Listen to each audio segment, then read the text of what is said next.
નમસ્કાર, જય શ્રી રામ, વંદે ગૌ માતરમ. આપ જોઈ રહ્યા છો સનાતન વોઇસની ઐતિહાસિક ચેનલ અને હું છું આપની સાથે જયસુખભાઈ નિમાવત. રામાયણનું ચોથું પુષ્પ ભગવાન રાઘવેન્દ્ર સરકારના ચરણોમાં સમર્પિત કરવા જઈ રહ્યો છું. આજના આ પુષ્પમાં મારે વાત કરવી છે કે લાખો કરોડો વર્ષ વીતી ગયા છતાં આજે પણ માણસો રામ રાજ્યની ઝંખના કરે છે. તો રામ રાજ્યની અંદર એવી કઈ વાત વિશેષ હતી કે માણસો રામ રાજ્યની ઝંખના કરે છે? તો ભગવાન રામના પૂર્વજો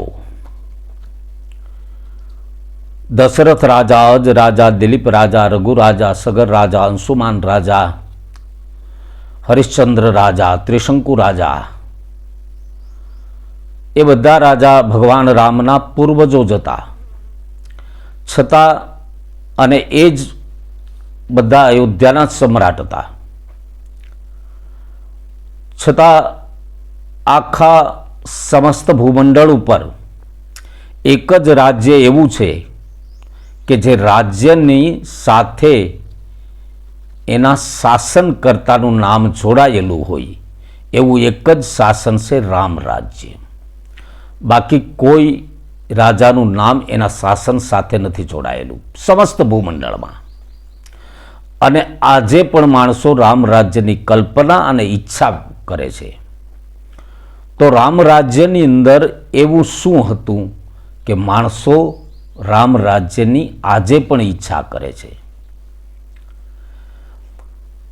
તો સૌ પ્રથમ તો એ વાતની સ્પષ્ટતા કરી દઉં કે વાલ્મીકી રામાયણમાં વાલ્મીકીજીએ 10 વર્ષ શસ્ત્રાણી 10 વર્ષ શતાની ચ રામો રાજ્યમુપાસિત્વમ બ્રહ્મલોકમ પ્રયાસ્યતિ. 10 વર્ષ શતાની ચ 10 વર્ષ શસ્ત્રાણી એટલે કે 11,000. તો 11,000 વર્ષ ભગવાન રામે શાસન નથી કર્યું. સ્પષ્ટ લખ્યું છે રામો રાજ્યમુપાસિત્વમ બ્રહ્મલોકમ પ્રયાસ્યતિ. અયોધ્યાની હદ એટલે કે ભગવાન રામ ચક્રવર્તી સમ્રાટ હતા સમસ્ત ભૂમંડળ. તો ભગવાનના શાસનકાળ દરમિયાન ભગવાને પ્રજાની ઉપાસના કરી છે. રામો રાજ્યમુપાસિત્વમ બ્રહ્મલોકમ પ્રયાસ્યતિ. પછી નિજધામમાં ગયા બ્રહ્મલોકમાં. તો ભગવાને ત્યાંની પ્રજાની ઉપાસના કરી છે. અને જે શાસન કરતા પ્રજાની ઉપાસના કરે એ પ્રજા શાસનકર્તાની ઉપાસના કરે. તો તમામ લોકો ભગવાન રામની ઉપાસના કરતા અને ભગવાન રામ છે રામો રાજ્યમુપાસિત્વા પ્રજાજનોની ઉપાસના કરતા હતા. તો એના કારણે જે રામ રાજ્યમાં હતું એ શું હતું? તો પ્રહષ્ટ મુદિતો લોકસ્તુષ્ટ પુષ્ટ સુધાર્મિક. કારણ કે જ્યાં શાસન કરતા એટલે કે ભગવાન રામની ઉપાસના લોકો કરે, લોકોની ઉપાસના ભગવાન રામ કરે, ત્યાં પ્રજા સુધાર્મિક જ હોય. તો વાલ્મીકીજીએ પ્રથમ લખી નાખ્યું કે રામના રાજ્યમાં પ્રજા પ્રસન્ન, સુખી, સંતુષ્ટ, તંદુરસ્ત, ધાર્મિક તથા રોગ વ્યાધિથી મુક્ત રહેશે. રહેશે શબ્દ કર્યો એટલે આ અગાઉ લખાઈ ગયું. પુષ્ટ શારીરિક રીતે પુષ્ટ, સુધાર્મિક, નિરામય સ્વાસ્થ્ય, રોગ વ્યાધિથી મુક્ત અને દુષ્કાળનો દુર્ભિક્ષમ ભયવર્જિતમ. દુષ્કાળનો કોઈ ભય જ નહીં, ભયથી વર્જિત. એ શાસન દરમિયાન દુષ્કાળ હતો જ નહીં, દુષ્કાળ પડતો નહીં જેમ અત્યારે પડે છે એમ. બીજી ઇફેક્ટ શું હતી? ન પુત્ર મરણમ કે ચીદ, ક્યારેય પુત્ર મરણ ન થતું. કેવી રીતે? દ્રક્ષંતી પુરુષવા કચિત, માત પિતાની હયાતીમાં સંતાનોનું મૃત્યુ નહોતું થતું. મા બાપના ખભા ઉપર ક્યારેય સંતાનોની નનામી નહોતી નીકળતી. નાર્યસ્વા વિદ્વા નિત્યમ ભવિષ્યતિ પતિવ્રતા, કોઈ સ્ત્રી વિધવા નહોતી થતી, સદા સુહાગન પતિવ્રતા રહેતી. આ ઇફેક્ટ હતી. ન ચાગ્નિજમ ભયમ કિંચિનાપસુ મજંતિ જંતવ ન વાતજમ ભયમ કિંચિનાપી જ્વરકૃતમ તથા. અગ્નિનો ભય નહોતો, જળથી કોઈ ભય નહોતો. જેમ પૂર આવે એવી સ્થિતિ થાય એવો પણ ભય નહોતો. જળમાં ડૂબીને પણ કોઈનું મૃત્યુ થતું નહોતું. અગ્નિનો કોઈ પ્રકારનો ભય નહોતો, તેમ અગ્નિથી કોઈનું મૃત્યુ નહોતું થતું. ન કોઈ વાયુનો પ્રકોપ હતો, બાહરી વાયુ, ન શારીરિક વાયુ જે વાત જ વ્યાધિ છે એ નહોતું. અને કિંચિન આપી જ્વરકૃતમ તથા કોઈ પણ પ્રકારનો તાવ નહોતો. આ વ્યાધિઓ હતી જ યુગોથી. રામચરિતમાનસના બાલકાંડમાં એ વર્ણન છે. વાત જ વ્યાધિની છે, કફજનિત વ્યાધિની છે.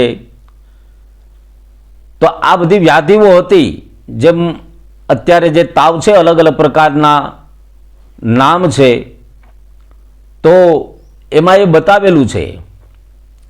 સન્નિપાત નામનો જ્વર હતો, અતિસાર નામનો જ્વર હતો, પરંતુ એ હતું યુગોથી હતું. પણ ભગવાન રામના શાસન દરમિયાન 11,000 વર્ષ સુધી હતું નહીં. કોઈ પણ પ્રકારની વ્યાધિ નહોતી. કોઈ પણ પ્રકારનો તસ્કરોનો, લૂંટારાઓનો, ચોર ડાકુઓનો કોઈ ભય નહોતો. નગરાણી ચ રાષ્ટ્રાણી ધનધાન્યાયુતાની ચ, રાષ્ટ્રો અને નગરો ધનધાન્યથી સમન્વિત હતા.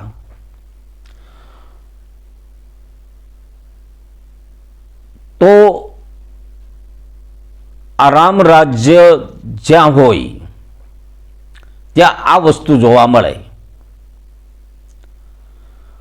તો અકાલ મૃત્યુનો સિલસિલો પણ ઘણા સમયથી ચાલુ થઈ ગયો છે.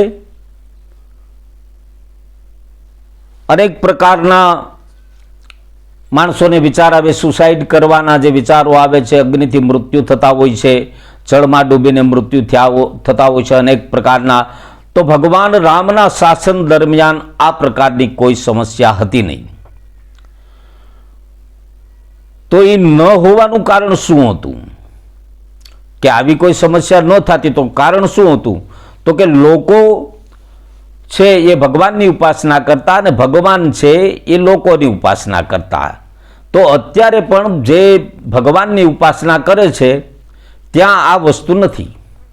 અને એટલા માટે લોકો રામકથા છે, શ્રીમદ ભાગવતની કથા છે, શિવપુરાણની કથાઓ છે, આ બધી અકાલ મૃત્યુ હરણમ છે ભગવાનની કથા.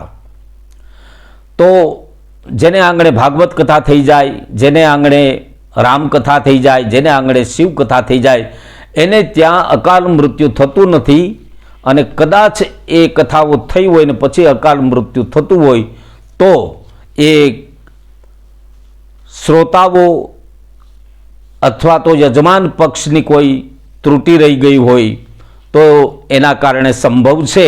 બાકી ભગવાનની કથા છે એ અકાલ મૃત્યુ હરણમ છે. તો ભગવાનની ઉપાસના કરવાથી આ સમસ્યા મટી જાય. તો રામચરિતમાનસમાં તુલસીદાસજીએ કીધું કે રામ નામ કી ઔષધિ ખરી નિયત સે ખાય, અંગ રોગ વ્યાપે નહીં, મહારોગ મટી જાય. તો ખરી નિયત સે એનો અર્થ શું થાય? પેલી વાત તો એ રામ નામની એક ઔષધિ છે. તો ઈશ્વર તત્વ જ્યારે આ જગતમાંથી પોતાના નિજ ધામમાં જાય છે ત્યારે તમામ શક્તિ એની પોતાના નામ ઉપર મૂકીને જાય છે. અને એટલા માટે તુલસીદાસજીએ કીધું કે કલિયુગ કેવલ નામ આધારા, સુમિરન સુમિરન ઉતરે ભવપારા. ભવપારને ઉતરવું હોય તો કલિયુગની અંદર કેવલ નામ આધારા, નામનો જપ કરો. ગીતાજીમાં પણ ભગવાને કીધું છે કે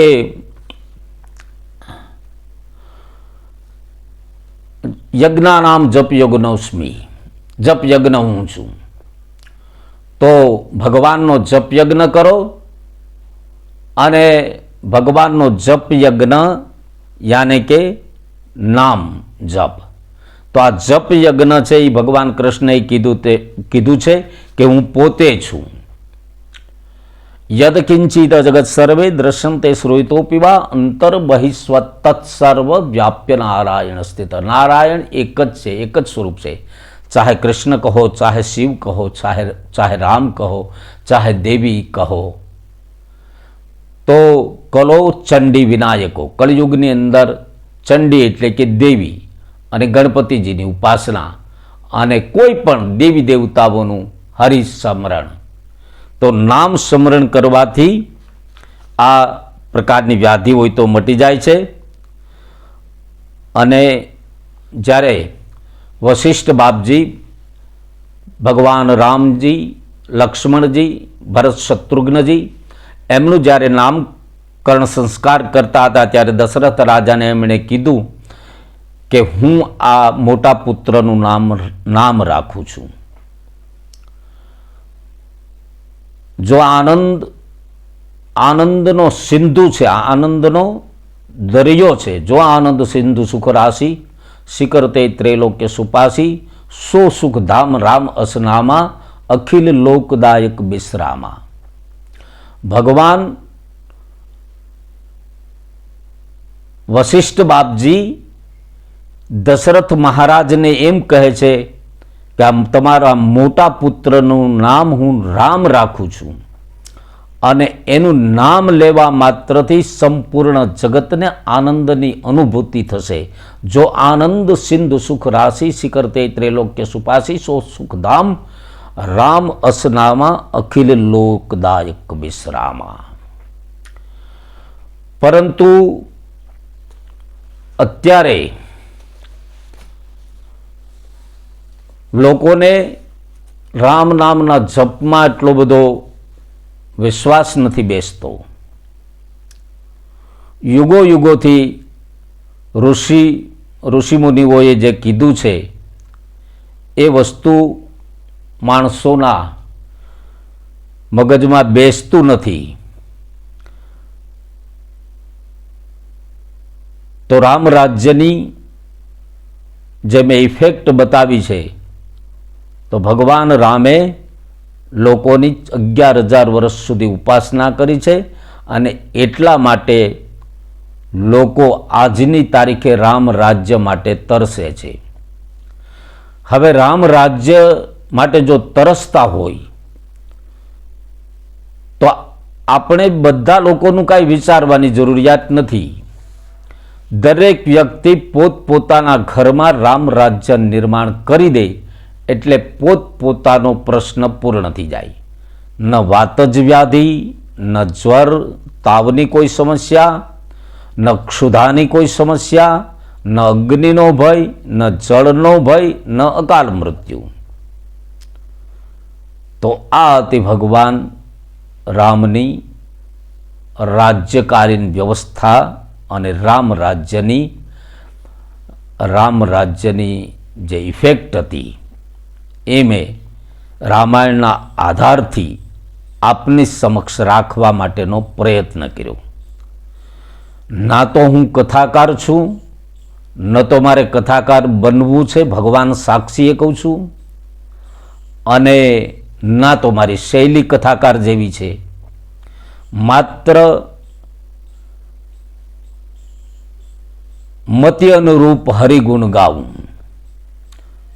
ના તો હું કવિ છું, ના ચતુર છું, એમ તુલસીદાસજીએ કીધું.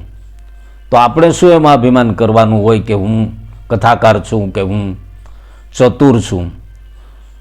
તો આપણી સમક્ષ સ્પષ્ટતા કરી દઉં કે મારી કથાકાર બનવાની ઈચ્છા નથી, ના મારી શૈલી પણ કથાકાર જેવી છે, ના રામાયણની સાક્ષી કહું કે ક્યારેય કથાકાર બનવું નથી.